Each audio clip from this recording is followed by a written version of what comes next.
Hello. This is going to be an interview that I had with Justin Michael, is the name of his channel. It's a channel about, YouTube channel about divination and the tarot cards. And he asked me if I would like to do an interview. And I said, certainly. I said, it sounds great. It's a great interview. We had a lot of fun.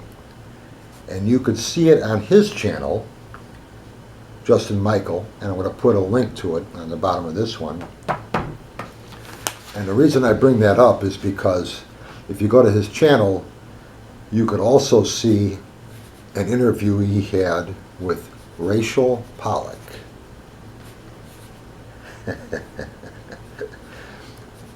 So that would be a good interview to see. Rachel Pollack. Anybody who doesn't know Rachel Pollack, you have not been involved with the tarot too long yet, but you will know that name. Anyway, it's a good interview, a lot of fun, and I think you'll like his channel. It's fairly, like I said, I think it's a fairly new channel, and so he doesn't have much up there, but he does have some good stuff, and you'll want to see that interview with Rachel, that's for sure. Rachel Pollack. And I wanted to mention one other thing. In the interview with me, he had on this, we talk about my deck for a little bit, and Tarot Marseille by Batici. And I forgot to mention in that talk that the deck is Creative Commons license, which means it's you can use the deck commercially in your books, royalty free. It's just you can just use the deck. All you have to do is acknowledge you're using the Tarot Marseille by Batici, and it doesn't cost you anything. You can download the whole complete deck, print-ready files, in a condensed file of that deck on my website, tarotmaps.com. Go to the downloads page, and it's there for you. This way you don't have to buy the deck if you just want to scan in the pictures. So anyway, it's there for you to use if you want it. If you want to use a Marseille deck, you can use mine, royalty free. And you know, if you're doing a book on tarot cards, and you're probably going to take the cards and convert them to black and white for the book, and they're only going to be about 2 inches big in your book. It really doesn't make, if you're talking about the Marseille deck, it doesn't make any difference what deck you're using, because they all look the same. At that point they do. Anyway, I just wanted to mention that, so if you're still on this channel, or if you already haven't gone to his channel to see Rachel Pollack, this is my interview with Justin. And that's it. We'll get started. Work. Let me see. Beautiful. Oh yeah, it's recording. Good. Okay, It's let me just recording now. Okay, great. Good. Let me hit record here. Okay. Okay. This is wonderful. Thanks for coming on, Vincent. It's a pleasure to meet you finally. It's a pleasure to meet you too, and thanks for having me. And Absolutely. congratulations on your Rachel Pollack interview. Oh, thank you. Thank you very much. I mean, that name she's amazing. Yeah. I think of all the things I've done on YouTube, and I haven't really done much, but I'm really proud of that. Yeah, well, she's a great person. She was just so easy to talk to, and she's just such a great and like a genuine person, you know, Yeah. and just so interesting and full of knowledge. So I know. it was great. Well, I'm very happy to be able to talk to you as well, and I think Okay. that's one of the really nice parts about this project is that, you know, I get to talk to cool people. You know, it gives me an excuse to contact someone like you, and you know, get a conversation going. So I'm very excited about that. Well, thank you. I'm excited to be here. Good. I want you to see I'm in a wheelchair, but I don't need a wheelchair. Oh. Well, people see me in this and they go, "Oh, he's crippled." You got me nervous there for a second. I was like, yeah. "Oh, I've got this guy out of the gurney here." No, I was at. That's so the nurse can wheel you off to the psych ward after. You know? Yeah, when the nurse comes, I gotta leave. Right. You Time got for that my right. medication. I'll be right there with you. Don't worry about that. No, I was at a Goodwill, and I saw this wheelchair. It was $20, and it's got great wheels. I said, I got a computer chair at home.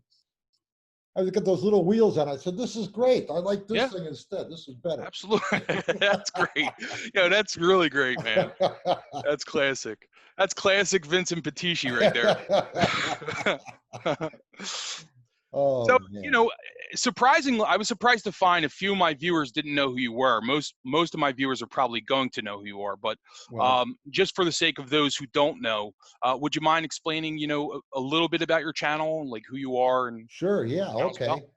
My channel is my name, Vincent Petici, and or if you go to tarotmaps.com, it might have it on there too. If you go to my website, tarotmaps.com, there's a link to my channel there. And I've been reading the tarot for 50 years. Yeah. 69 is when I started. Yep. And reading professionally since 93. My wife and I both. Well, she doesn't read tarot, but she's a reader. She's a psychic. Right. Oh, Linda, right? Linda, yes. And she's not here with me right now, but she's out and about. But we've been a tag team for a long time. It's been wonderful. That's And really great. yeah, but yeah, so that's I have a number of books out there, 4 books right now on Amazon, and a couple of log books as well. And I got my deck of cards now, Nice. which I know you have. Yes, very excited about that. Yeah. Well, so 1969. Well, that's like, for me, I was born in 1982, and Okay. sometimes I feel old. I'm coming up to the age of 40, and my partner just turned 40. So like, but Okay. when I don't know if I can fathom that length of time reading cards. Yeah. Well, you But know what's interesting about that is there's been a lot of changes. absolutely. And that's I think is one of the nice things about being able to share with other people is the changes that have happened over that time Sure. is amazing. And my new book now is coming out by the end of the year. I'm working on that now. I'm actually taking the card definitions from that are right now, but I'm also putting the card definitions from 1980 in there. That's great. And I'm putting the card definitions from 1960 in there. I have printed material for both. That's great. And I was looking at it. I was looking at this stuff. I'm thinking, what? This is what the card meant? Because now it's a lot of you wouldn't be able to even use a lot of that now because you can get in trouble. The card says that I see insanity or health conditions or pandemonium, or this card says you need to see your doctor. yes. You know, I think a lot of those early definitions came from Attila or Atea. I don't ever know how you pronounce the names, but I know that there was a book that was written by Paul Hewson. He Okay. actually created a deck, and he went back to like sort of the old definition. That sort of reminds me of that. But I mean, it's been done, I'm sure many times. But Sure. So 1969. Let's see. We got the assassination of Bobby Kennedy was in '68, and Martin Luther King. You Right. had Jimi Hendrix playing the national anthem at Woodstock, right? Yeah. '69. Yeah. You had the moon landing, right? Yeah. Right. This is a great time of change and just what a time to be alive and to get into tarot. So would you be able to maybe just tell us a little bit about how you got into tarot at that Sure. time, and just maybe just try and explain what it was like learning tarot at that time? Well, at that time, well, for me, for one thing, I was raised with the paranormal metaphysics and the study of that. My mother was involved with it. Yes. So her friends were, when the people come over to the house, they're all involved with it. So I was raised with that. And so that was a big help for me. Sure. And in '69, I decided I was going to get involved with the tarot, but I was involved with a lot of other things. I grew up with that stuff. So Yeah. I was lucky with that. But as far as how things were back then, and there was a resurgence about that time about anything with the paranormal. Sybil Leek was a big witchcraft. She was a witch. Edgar Casey was big. Yes. And Zoller, I think, was the astrologer. And Linda, oh, I forgot her last name, but I'm not an astrologer, but there was some new interest coming out and all this stuff. People Sure. were reading things like Lord of the Rings and all this other, anything mystical and fantastic, fantasy type of stuff. Yeah. Yeah, so back then there was just tarot cards. Yes. It was just one deck you could basically readily get. And I talk about that. It's funny you bring up 1969, the moon landing, Charles Manson Yeah. went nuts at that time. Yep. I was going to get drafted the next year if I didn't get drafted, but my draft would be up. That's great. And, Dodged a bullet there, literally, huh? yeah, right, I did. I was number 245, so I wasn't gonna have to worry about it. But so yeah, it was a lot of things going. Nixon with the water. Well, Nixon was president, but it wasn't Watergate yet. Was he elected because I thought it was LBJ in 69. Wasn't it LBJ Johnson in 69? And then Nixon was in 70, I believe. Right? Oh, okay. I'll have to check. I don't Yeah, I don't know why I know that. I just did because I know it's in an even year. Usually on an even year is like Kennedy was elected in 60. So yes, Kennedy was right. Yeah, that's true. But anyway, yeah. So I back then I remember I talk about this in my preface in the book. I called up Crocs and Brentano's, which was the big bookstore at the time. Yeah. And I said, "You got tarot cards?" I said, "Yeah." I said, "Will you hold the deck for me at the counter?" Because that's amazing. Yeah, I know. They said, "Yeah, sure." So I went down there. I took the train. I was 16, and I went to the counter. I was the guy who called about the tarot cards. He said, "Oh yeah." He said, "We put a deck on the counter, and it was the Tarot Marseille. And there was no tarot cards were like playing cards. You didn't judge the way Yes. they looked. It was just that's the way a card looks." Yes. And I took them home, and that was that, But and then in 1970 is when U.S. Games reintroduced the Rider-Waite deck. Yes. And Eden Gray came out with a complete guide to the tarot. No, that book there, Pictorial Key to the Tarot by Waite. Oh, this one here, yeah. Yeah. Oh, okay. This yeah. is the one by Waite.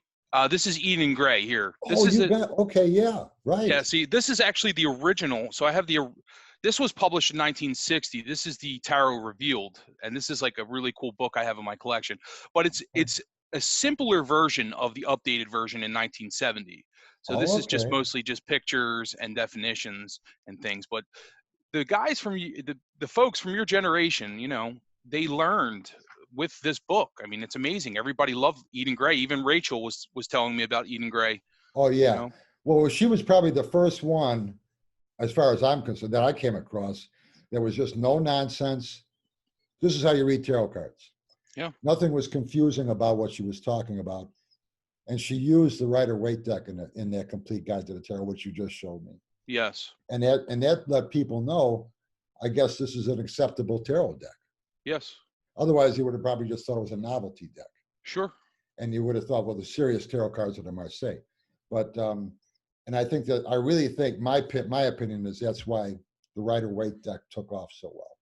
Yeah, I remember you saying that. I did hear you say that. That totally makes sense. I mean, because without the book, you really don't have a way to really get started. Right. I mean, at least that of.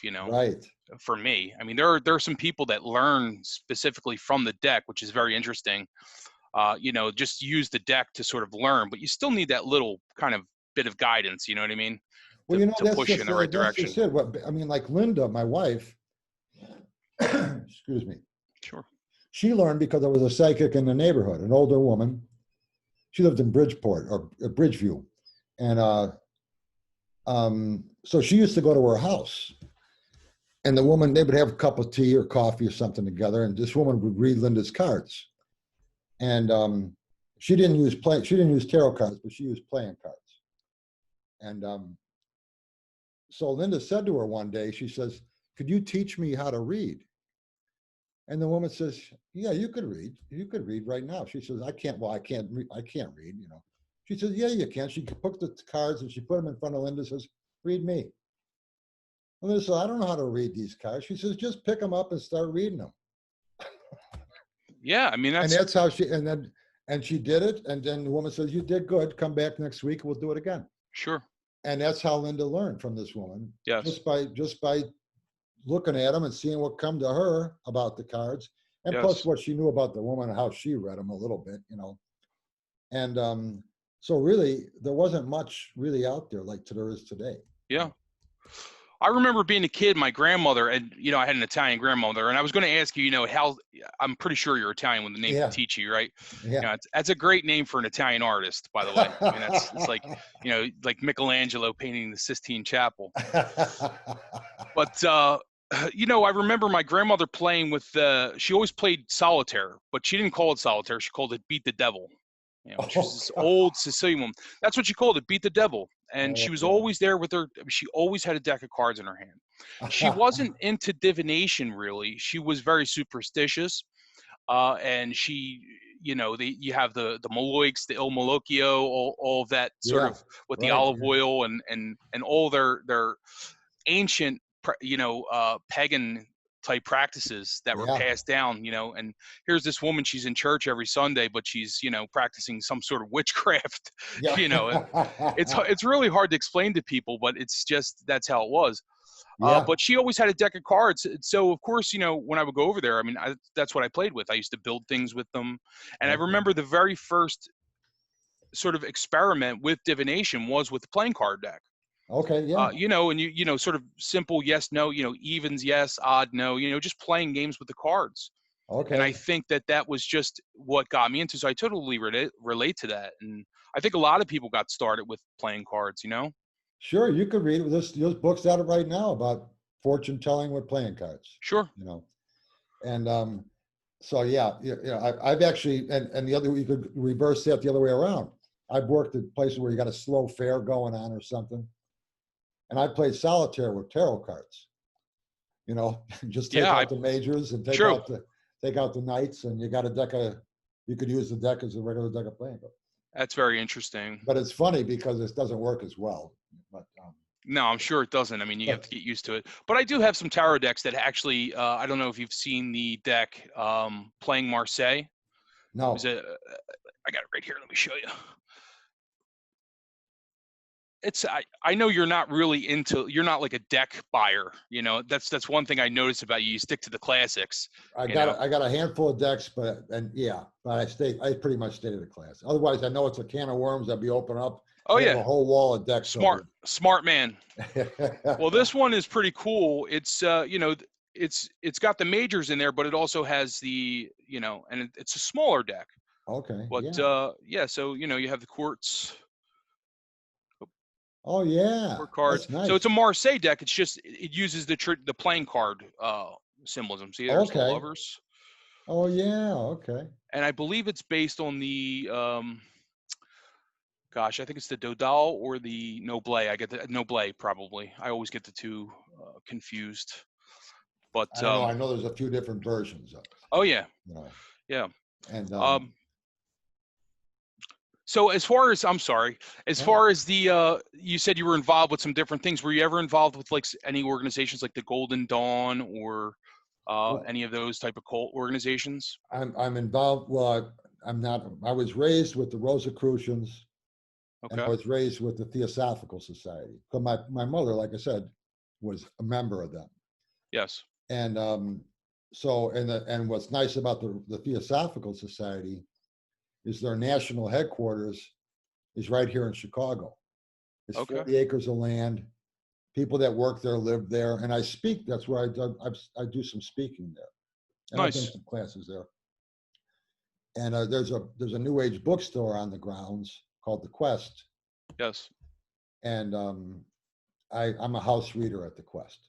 Beautiful. You know, It's so really nice. but so yeah, I was involved with those two organizations. But it's funny because I was there at 5 years old at the Theosophical Society because my mother and my stepfather used to go, and they'd have little get-togethers over there, Yeah. socials, and like I said, it was 40 acres of land, Yeah. and I'd be the only kid out there. I'm thinking I'd be out in the grounds. I'd be thinking, oh man, you could play cowboys and Indians out here. And Sure. if there was any other kids out here with me, it'd be great. I'd be the only kid there, you know. Yeah. But to show you how crazy it was, I mean, how long that's been, that was in the late 50s. Wow. And I remember people smoking in there. Interesting. You know, you imagine somebody lighting up a cigarette in a place like that now, it'd be like Right. insane, you know. But yeah, it was just a whole different time, Oh yeah, you know. definitely. And but they still have a library there that you can go check out books and things like that. But with the internet, you don't really need that anymore, Yes, you know. So, definitely. but yeah, I So was involved with those places, and I'm still, you know, active with the Theosophical Society. nice. Yeah, Very nice. So, yeah, one thing, just a few questions about you, shifting sort of to your work sure. now. I've noticed that you're very much a conceptual reader.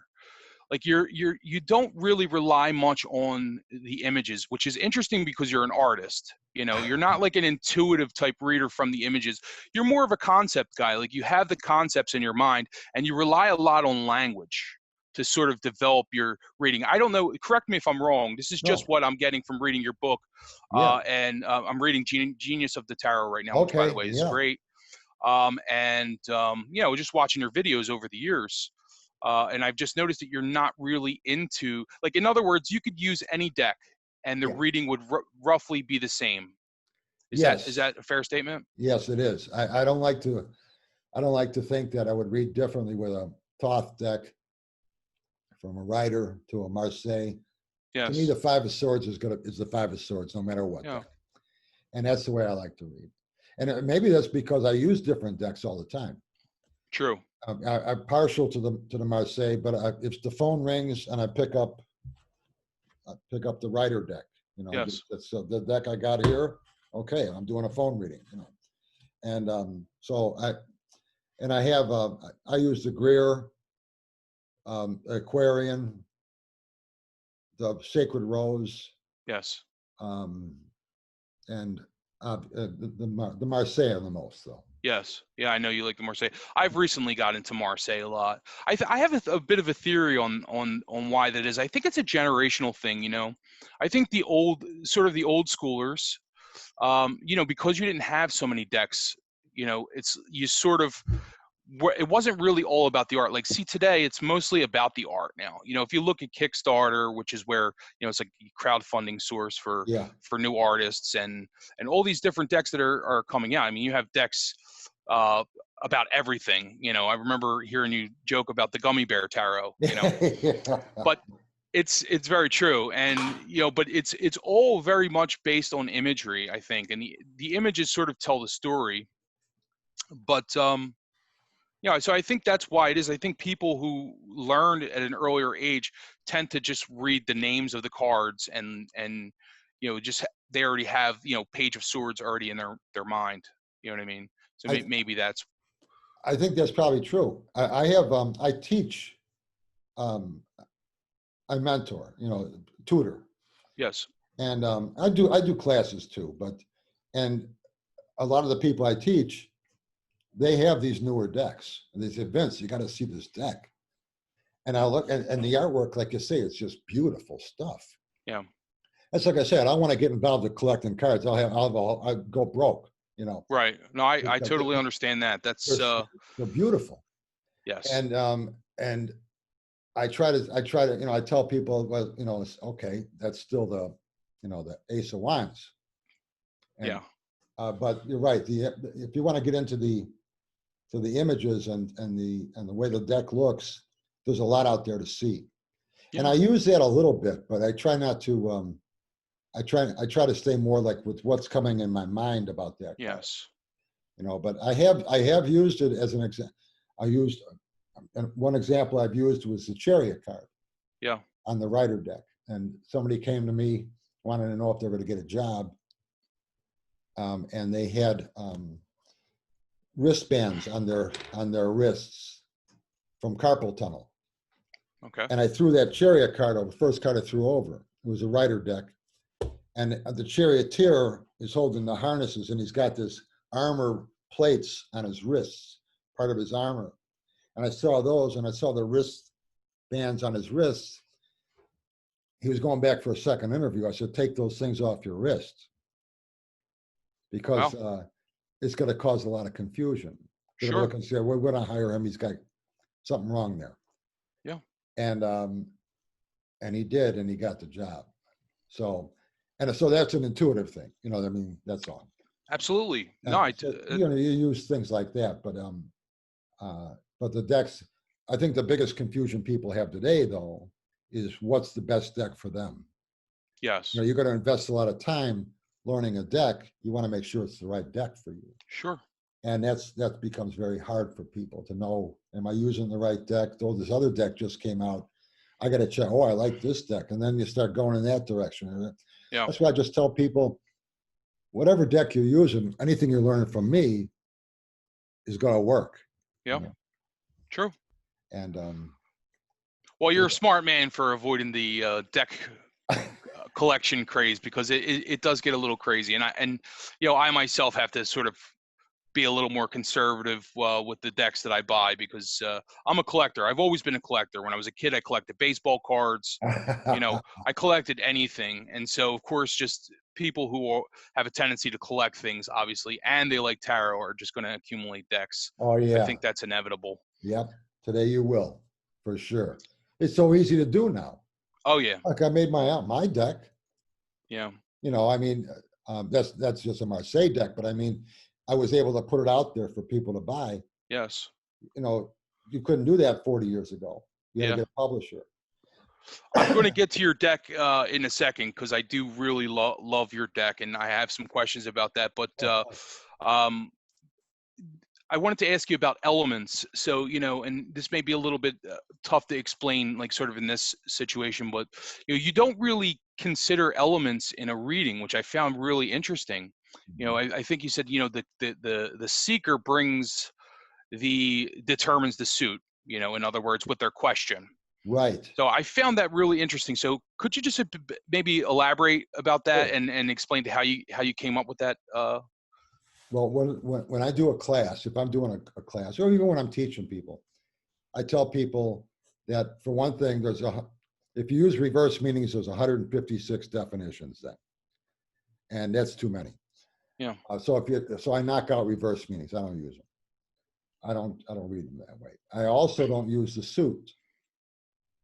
So in other words, so now you have 22 majors, and the minors consist of 14 meanings, ace through 10 and 4 court cards, regardless of the suit. There's 4 aces. Aces all mean the same thing. There's 4 six of wands, or sixes, 6 of wands, cups, pentacles, swords. They all mean the same thing. 6. I use the more numerical value more than anything. Yes. After that, if you want to go into the suit and say, okay, we can go from there. But I said, just concentrate on that. So now you only got 36 meanings to worry about instead of 156. Yes. And people just go, oh, this is fantastic. Yeah. Because this makes it so much easier. Then from there, if people want to learn more, they can learn while they're reading instead of reading books about before they start reading. Now they got enough to know where they can say, okay, this is how I read now. I could throw over cards and figure out and get better at this, but I could also learn from reading about books too. Yes. And so that helped. To me, I use the 4 suits as the 4 basic functions of consciousness. I don't go into the fire, water, air, earth. I look at the 4 basic functions of consciousness: thought, emotion, the spirit, and your physical world. So let's say fives. Fives to me are change. If you want to use a suit, you could say, oh, I see a suit of cups, emotion. Five of cups would be a change in my feelings. Yes. 5 of swords would be thought, a change in my thinking. Yeah. Or a change in my material world with the pentacles, or a change in my spirit, what inspires me with the wands. But really, all 4 of those are affected no matter what you do anyway. Yes. Maybe one more than the other. You've got a new relationship, that's going to be cups, but it's also going to affect your thinking. It's going to affect your spirit. It's going to affect your physical world. So I look at the suit that way, where it's secondary to me. Yeah. And I use it, but a very, very little. And also coming from a time when a lot of readers just use the majors anyway. They didn't even use the minors. Yes. um, you could look at it and say, well, I still have a lot of options with just using them that way. Yes. So it I works. find that so interesting, and I'm really enjoying your book. I got to tell you, especially with the spreads. I mean, your spreads are phenomenal, and Thank you. I'm definitely very intrigued with them, and that's probably my favorite part of your book. Good. That's Um, that's you good to know, hear. That's good to hear. the I was going to ask you about the so the elements. For me, I feel like that's a very good way of learning. Like you said, it's like it's almost like it's great for a beginner. And actually, honestly, I watched you in the very beginning of my tarot journey, and I didn't realize how influential you were until I got your deck and I looked at the little card here, and I was just looking at all the meanings for the numbers, and I was like, because I mean, no matter what book you pick up for numerology and tarot, everybody has a different approach. You know what I Uh-huh. mean? It's like Yeah. you got the Pythagoreans, you have the Kabbalists. Yeah. But I was just looking, and I'm very much in line with most of your numerology. I think Okay. we differ a little bit on the quartz, Okay. um, Yeah. but I do tend to, consider the suit in the reading a Most little people bit. do. Most people do. Yeah. And a lot of my students, I tell my students that too. I have students that people that were my students, and later on they'll come up and say, you know what? I'm using reverse meanings. I just want to try them. I like them. Yeah. It's great. We still we still talk, and they still talk to me about the tarot, but they use something I don't use, or I use the suits a little differently than you now. But they still like what I was talking about, and they blend them in their own way, however Yes. they want to, at their speed. And what I like about the way I teach is whatever you're learning, you don't have to back up and relearn because now you're going to add reverse meanings, or you're going to add the suits in a different way, Sure. or something like that, and it helps out a lot. And to me, the best way to learn is read. Yeah. I And agree with you. any way I can get them to get their hands on these cards and start putting them on the table. From there, you're gonna spend your whole life learning anyway. I'm still learning about these cards. Sure. You know, I could say that I could call myself somebody who's pretty well know what I'm talking about after 50 years. I better know. Yeah. No, We've had somebody absolutely. come up to say, Vince, been reading for 50 years now. How you doing? I say, well, yeah, I'm getting better.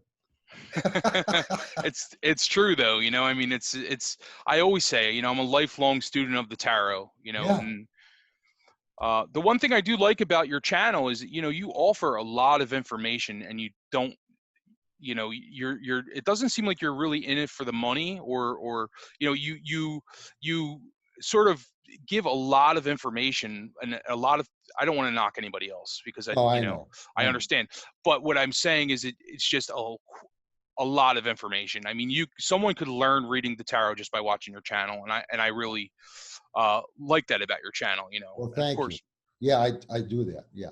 And I do that. Well, for one thing, it's not costing me anything. And I get a lot of enjoyment out of that, sure, to be part of the tarot community, especially after this long. Like I said, I'm 67 years old now. It's not like I'm just starting out with this. yes, So it's time for me to start sharing and seeing I can do it for nothing. right, And not only that, but also it helps my book sales. yes, So even though I'm talking about what's in the book, yes, people still want to say, okay, I like what he's saying here, and they buy the book anyway. yeah, yeah. And so instead of saying, well, here, I'm going to teach you this, but if you want to know more, sign up for my class. I don't want to bother with that. No, I totally get that, and it's just a really nice thing that you're doing. It's sort of like doing well by doing good. You know what I mean? That kind of thing. Well, thank you. It's very admirable. Well, that's Um, why, and that's why I made the deck. I made the deck because I wanted to have I wanted to be able to use my cards in my next book without paying royalties. sure, If I use a writer deck, I got to pay for royalties, or if I use another deck, you got to pay for the rights for that. yes, And so I thought, well, I'll make my own deck, and I'll use that because I know how to do that. And I said, well, I'll make it, especially with the writer. I mean, with the Marseille, it's a classic look. yes, And And this way, when any books I make, I could use my own cards. But the files came out so nice. I thought, well, you know what? I want to see what it would take to make a deck. And I looked into it. I could have these things printed, make a box, and sell them. You know. Everybody loves your deck. I really, really love it. It's very interesting, especially it came out at a time when I was sort of into Tarot de Marseille. Okay. And the one thing I got to say was, well, I want to ask you, obviously you talked about the, sort of the motive behind creating it a bit, but what I found very interesting was the colors that you used in the Tarot de Marseille. And I was trying to find,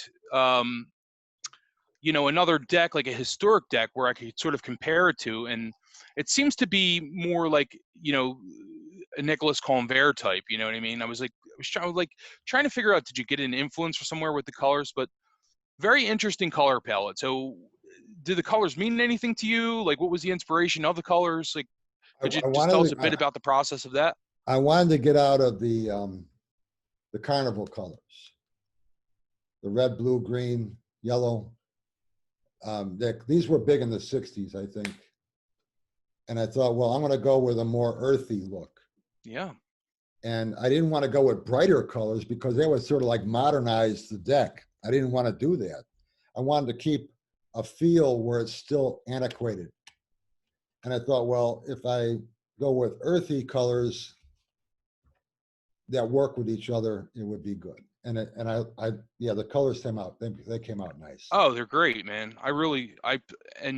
Exactly, earthly. I really think that really hits the nail on the head. Well, I was in the graphic arts for 30 years. I was a color specialist. I reproduced artwork and photography for printing. And so I worked with a lot of advertising agencies and things like this. So I knew the printing background about things. Yes. And so that's maybe, I'm able to use software like Photoshop and things like this and come up with nice palettes. Yes. So I want to try this, I'm going to try that. And that helped me a lot. I think if I was doing this all with paper and pencil or paints, I don't know if I would ever come up with those colors. No, I get that. I mean, listen, everybody uses that anyway, technology. Okay, yeah. Well, now now that you've created your deck and it's sort of done really well, and I'm going to put the link in the description box, of course, to your website and to your YouTube channel, if anybody wants to buy this. Okay. But now that you sort of have this under your belt, you might want to, maybe if you get bored again, you can create another one. You know what I mean? You know what? Put it on Kickstarter. Here's the other one. Okay. Oh, so you do have another. I do have another. It's the same deck. This was the first deck. Okay. And what I did is I took the majors and I gave them a black background instead of. Oh, I like that. Yeah, they're nice. I gave them a black background. The minors are exactly the same as the old deck, the other deck. Is this going to be available to purchase, or? Well, people are wanting it. So, yes, people like this, but the majors have that, and then the minors are still the what I have on that deck that you have there. Okay. The reason I did this, the reason I switched them all to all common background is because the deck is Creative Commons deck. In other words, you can write a book on the tarot cards. Yes. You can go to my website and download the whole deck, print ready files, and put them in your book. Yes. If you do that, more than likely the body of the book's going to be black and white. So you convert this to a black and white, it's going to look like mud. Yeah. And so I thought, you know what? If I'm going to put this in my book, I can't use this deck. I can't use this. Yeah. I'm not going to have it in color. Yeah. So all the majors have the black background, and then the pips are the same with the same white background. Is that what you're saying? Okay. Right. You could always sell majors only too. Do sort of like a little thing where you have like a majors only deck. Well, I'm going to probably put this whole deck out. I got it all ready to go. All I got to do is go to the printer and said, run them, print them. Well, I would definitely buy a copy. Okay. I really like it. A lot of people want it, but if you wanted to make like I said, if you wanted, it's it works out nice. I like it. And my reason for that is because when you see the majors on the table with the minors, right away you see that's a major, and this is a major. You just Yeah. and so yeah, I probably will put that deck out. I think that also makes it easy to separate them too. If you're doing a majors only reading, like if you're doing the 4 wins, which you talk a bit about in your book, or something like that, where you're using majors only, right. and you can separate them easily. I like the look, so yeah, it probably will be on the market. That's great. No, I definitely, I will stay in touch with you about that and Okay. try and follow it. This way I can, follow it along and help Well, you a spread lot the of word people about it. like it, and they want it, so I'm gonna have to put it out. Yeah, great, man. So yeah, it'll be out. Fantastic. I'm excited.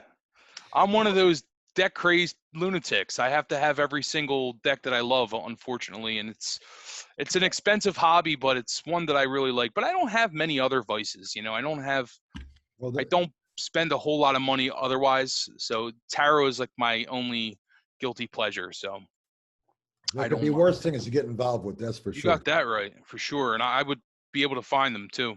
One thing I wanted to say that I thought was be interesting to mention is that if you're going to publish a deck now, there's a standard size for tarot cards, and it's 2 3/4 wide by 4 3/4 high. Yes.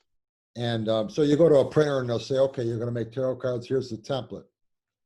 And this is what the size of that. We're going to die cut them to this size. We're going to collate them into a box from this size, Yeah. And but the Marseille deck, the artwork is 4 3. This is the same height, but the width was narrower Yes. by 1/4 of an inch. Yeah. So it's 2.5 inches wide, where the newer ones are 2 3/4 inches wide. It's 1/4 of an inch. So I actually had to redraw or draw in parts of, like on the king of, I'll show you, on the king, you'll see, it's just, here we go. I took this out already. Marseille, and in mine, you can see I had to draw his elbow in there. Interesting.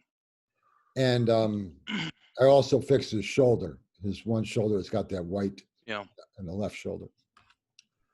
Which deck is that anyway? Is that the Ancien? Is that the Grimaud deck? This is Grimaud. Yeah. And I actually have that deck on order. I'm waiting for it. But Grimaud? Yeah. yes. Yeah. This yeah, is the one that's currently out, not like a vintage one. You probably have a nice vintage one, huh? I got old ones, but well, those are the good ones. I've had so many of them. Let me show you this. This here is a stack of spare cards. Grimaud. Wow. So let's say I lose a 9 of Pentacles from a deck, I can go get another 9 of Pentacles out of this stack because that's great, man. I got a whole stack of them here. Yeah. Yeah, you're using these. That's your work tools. You know what I mean? You are using them like crazy. That's great. I think that's just wonderful. Well, where do you purchase them when you do buy them? I'm sorry, I didn't mean to cut you off there. Well, because I know Grimaud isn't really like, it's not on Amazon, for instance. You got to go to Amazon France. I had to anyway, or you can get them on eBay. Okay. Back in the 80s, I was lucky. Well, maybe it was the early 90s. Okay. One store went out of business that we were working in. I bought a couple decks there. I already had a couple for myself. And after that, people said they just were off the market. Nobody was buying them anymore. Yes. So any of the new age bookstores I saw, nobody had the Marseille deck out. Grimaud's deck wasn't around. Right. And I don't know why, maybe because nobody's buying them or because they stopped selling them or what. But so I went on eBay and I looked for them and I found a few decks there. So I have about 6 decks now. Nice. Yeah, I think I found that I ordered it from France because I actually ordered something for a friend anyway. And I had to order from France, and I saw they had it on there. It was like 17 euros for the Grimaud deck, which I thought was really, really inexpensive. Brand new, I don't know how good that version is, but it's probably not as thick as the older versions, and good. Let me show you the thickness here. I'm going to wheel right over here. Go ahead. This is great. Yeah. Here's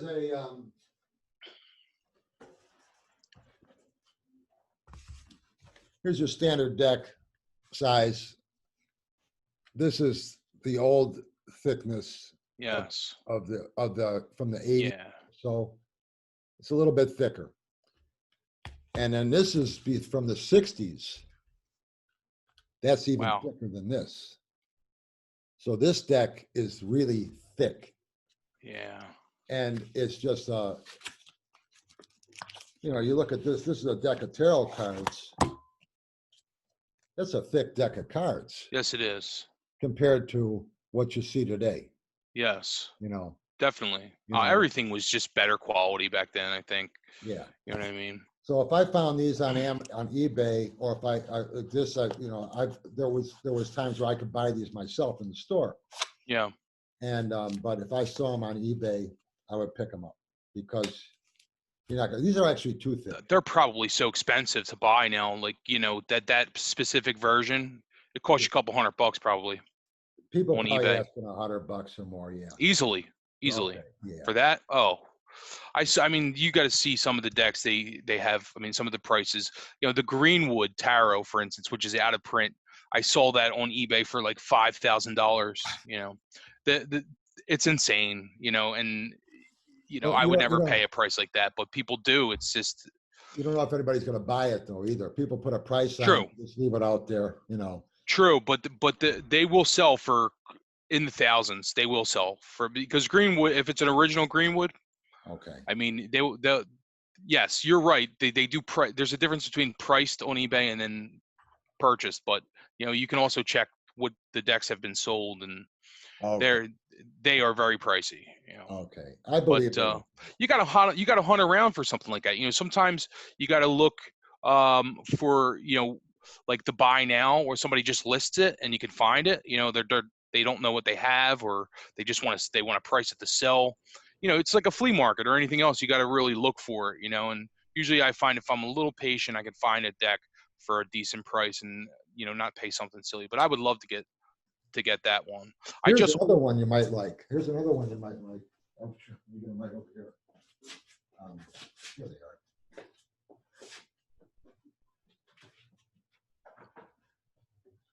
So if you see these on eBay, you might want to grab them. This is the same deck. Oh yeah. Yep. And it's in a different box,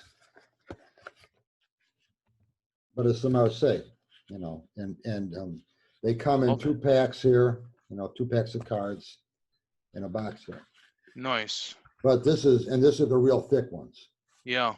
You know, but so I'm just letting you know it's out there in case you see. No, definitely. Say, oh, hey, you know, somebody might be selling that. No, I appreciate that, and I know some of my viewers are taking notes right now. Okay. Some of my Marseille people, they're writing down this information as we go, because a lot of us are into deck buying, especially you know, people my age and that are into tarot. We all, you know, and younger, we all like to buy decks. It's what we do. It's part of the tarot tube universe is deck buying. I mean, it's just a big part of it. But no, I appreciate you showing me those. And there's beautiful, like I said, the decks that are out there. But there's more decks of tarot cards made in the last 50 years than the whole history of the tarot. Yes. To take the 500 years before that combined, it's not going to come anywhere close to what's out there now. And the different versions of the cards, people are just, it's so easy to do now. And it's beautiful. The artists are fantastic. Yes. Yeah. Yeah, I mean, some of it's overkill, you know, some of it's a little overboard and too much. But you know, if there's people willing to pay the money for them, you know, there's a market for them. I mean, who am I to judge? But some of the decks I see, and I'm just like, there's a deck called the Coronavirus deck right now on Etsy. It's called the Coronavirus Tarot deck. Could you imagine? Oh my God. It has stuff about Corona. I swear, I kid you not. There's another one. It's a deck of all towers. The tower. Uh-huh. All the 78 cards is the tower card. but they have like little images added, like the full on the tarot card. It's just like, okay, we've you know, it's like tarot meets Godzilla. You know what I mean? It's like it's just, it's getting like the Rocky movies now. You know what I mean? It's like, you know, The oh Rocky boy, movies, yeah. yeah, it's, you know, Rocky Rocky meets Godzilla. 18. Oh boy. Oh, that's funny. No, yeah, I think it's, you know, that, like I said, what it's really, one of my people that I know just showed me I think it's called the True Black. Yeah, It's a thick deck, beautiful stock. yeah, It's really not good for cards because it's hard. There's no slide yeah. in the cards, you know. True. But it's a thick deck. It's all black and silver background back, I think, but beautiful artwork. But Yes. I don't see how you could use the deck, and just Right. because there's no just feeling the cards off, Yeah. and but That's another generational thing, I think. You know, you and Rachel were basically saying the same thing about the cards. You know, you can't shuffle them, you can't use them. You know, they don't have this slide. I feel like a lot of you know, and then another friend of mine, Robin from Toadstool Tarot, he always talks about, you know, the thickness of that and not being able to. He likes a little gloss. I just feel like the people from a different generation, they were used to playing cards the way they were, and that's what you're used to. But see now, you know, I'm not a riffle shuffler, so I don't riffle shuffle. me neither. You know, so I have big hands, so I don't mind like the awkward shuffle. But I guess if I'm throwing the cards around all day like you are, you know, it might maybe get annoying after a while, you know.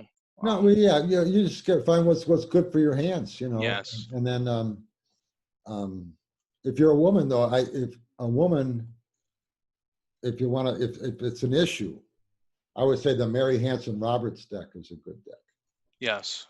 And That's one I don't have actually, but I do have I have I think she redid one of the weight decks. Didn't she do the universal weight deck? yeah, I believe, yeah, she redid that. That's yeah, the only deck I have.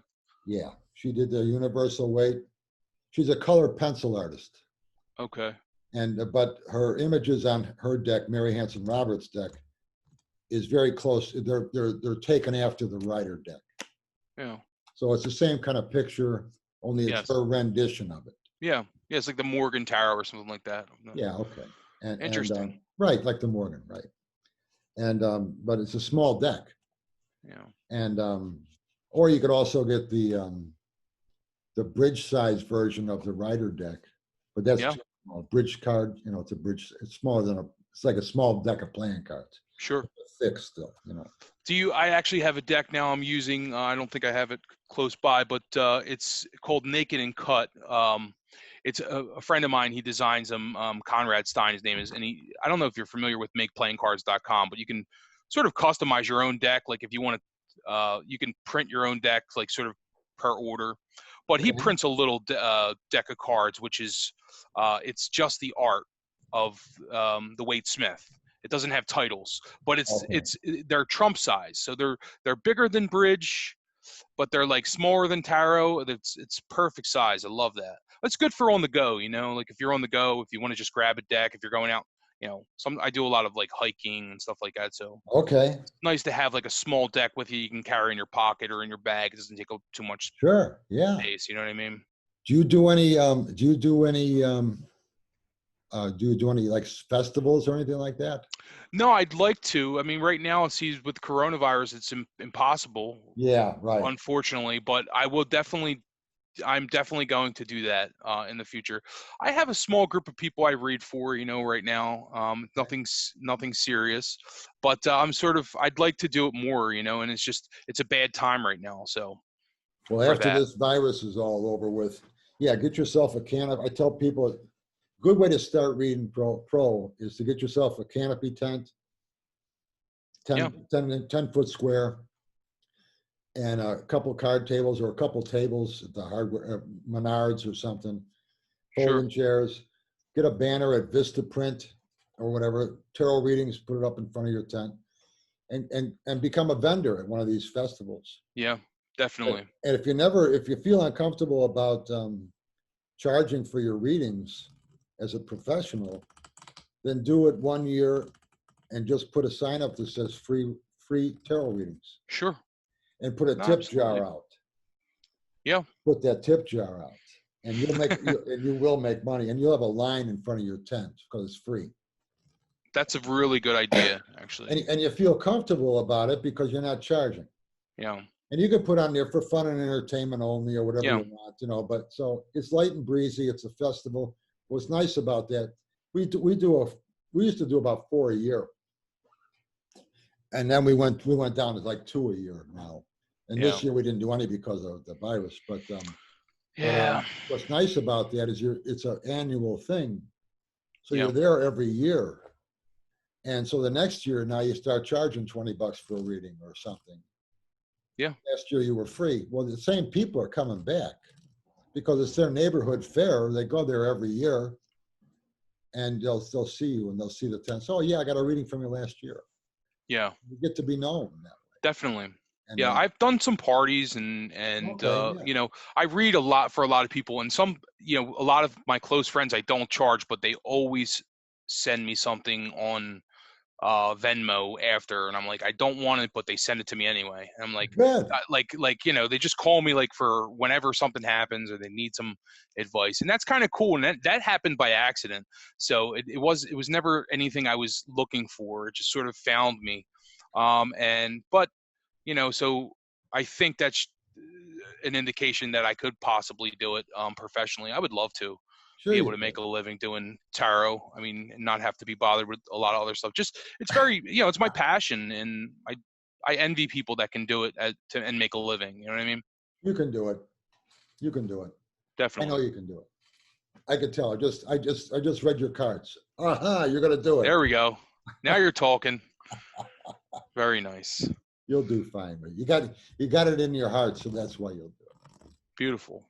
And, so just one other thing. I know this might be a little bit heavy to answer in this kind of setting, but you know, I know that you have an answer, and this is why I want to ask you. Sure. But you know, why do you think that the tarot works? I've heard you explain it, but in case my viewers, I just found it really interesting, your theory, and it makes a lot of sense to me. Well, I'm glad you asked that, because that's why I write books on it. I think it's today it could be explained, and going back to like Eden Gray's book, A Complete Guide to the Tarot. In that book, she says, for some reason that we don't understand, these cards seem to shuffle themselves and give us answers.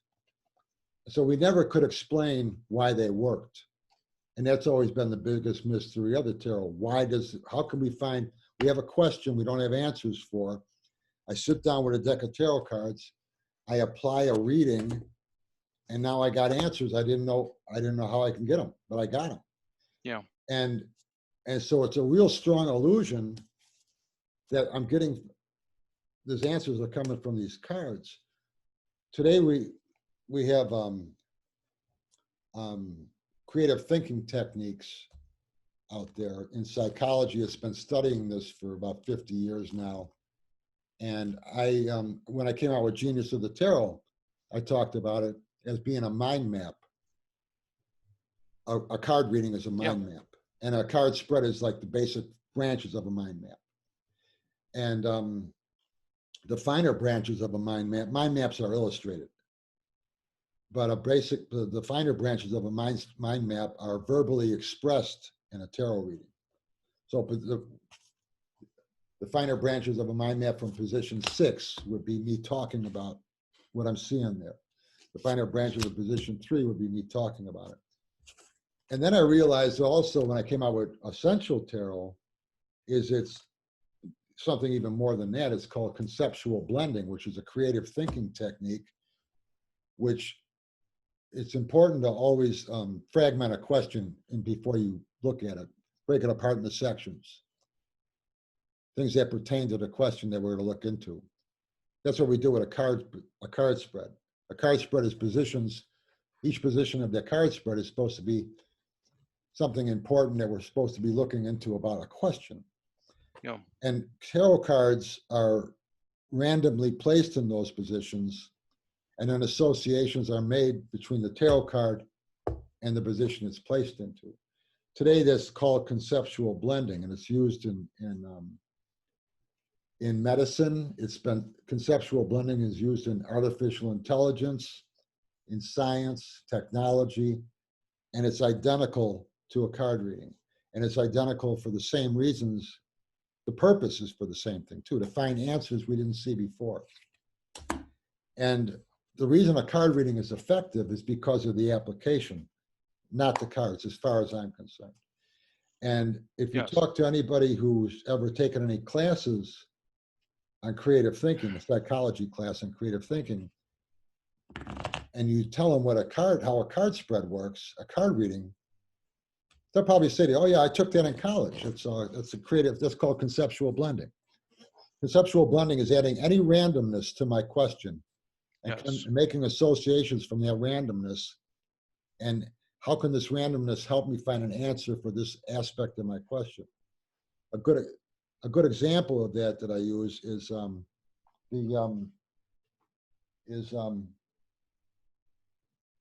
Louis Braille.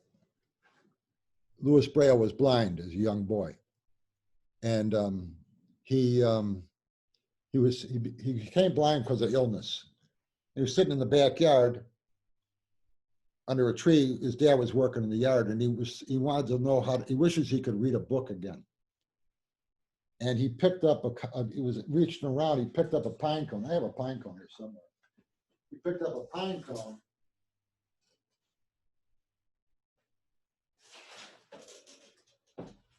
That's what I use when I talk about it.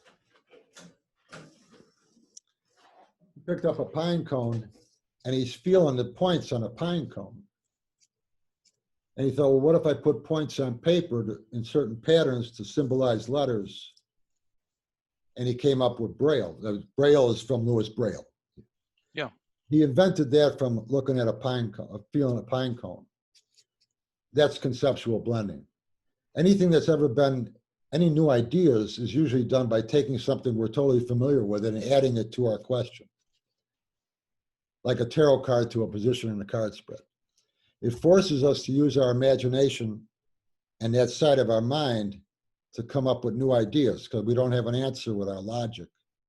Yes. And that's used by Fortune 500 companies. It's used by branches of the government. NASA used it. They're making the Hubble telescope. Yeah. They could not figure out how they're going to focus a telescope to look light years into space because the telescope extends or retracts its length for focus. But to look light years away, you'd have to be able to extend this thing out till who knows how far. And one of the people in that think tank was in his hotel room, and he's taking a shower and he's thinking about this question, how are we going to focus this thing? They almost 86 the whole project because they couldn't focus. And as he's adjusting the shower head opened and closed a stream of water. And he thought, well, what if we took a telescope and adjusted the focus by widening or retracting the opening instead of length? And they looked into that, and they were like they did with water from the shower head, doing that with light and the depth of field in a telescope. And that's how they ended up with the solution on how they're going to focus the telescope. So that's random stimulus added to extra sections of your question. How can a shower head help us focus a telescope in a deep space? That's called conceptual blending. Yes. How can a pine cone help the blind read books? Conceptual blending. How could a tarot card placed in the positions in a card spread help me find new answers?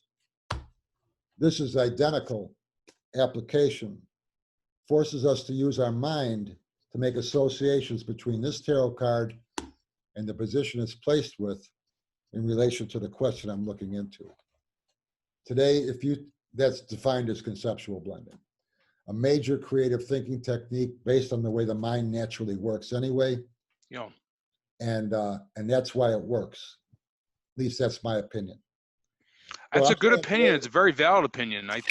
I mean, that's the most common sense answer that I've ever heard anybody give for why the tarot works. I mean, Yeah. it's very common sense, and it just it's scientific. It makes sense. I mean, who can argue with that? Well, what's good about that is if we understand why it works, we can improve it. Definitely. You can't improve something if you don't know why it works. So if this is why it works, which it sure seems like it does, it is the reason, at least I feel it is, then we can now go into making it better. True. And that's where your spreads come in? Is that why you've tweaked your spreads? Right. And you've done all those things. Right. That's phenomenal. I got to say, your book, the spreads in your book alone were worth the purchase. And I'm looking forward to getting your other books. I have the Kindle version. I wish I would have gotten the paper copy of it. And so I will definitely probably do that. Or I know you have your spreads in all of your books, right? All of the spreads are in. Yeah, I have in all of your books. So, all of them, right. What's the other books? If you just name them, do you have Essential Genius Tarot, of the Tarot, right? Genius of the Tarot, and then that's my first book, and then I came out with the Essential Tarot, Unlocking the Mystery, and that's my second book, and that came out in 2015, and that's the black cover. Oh yeah. And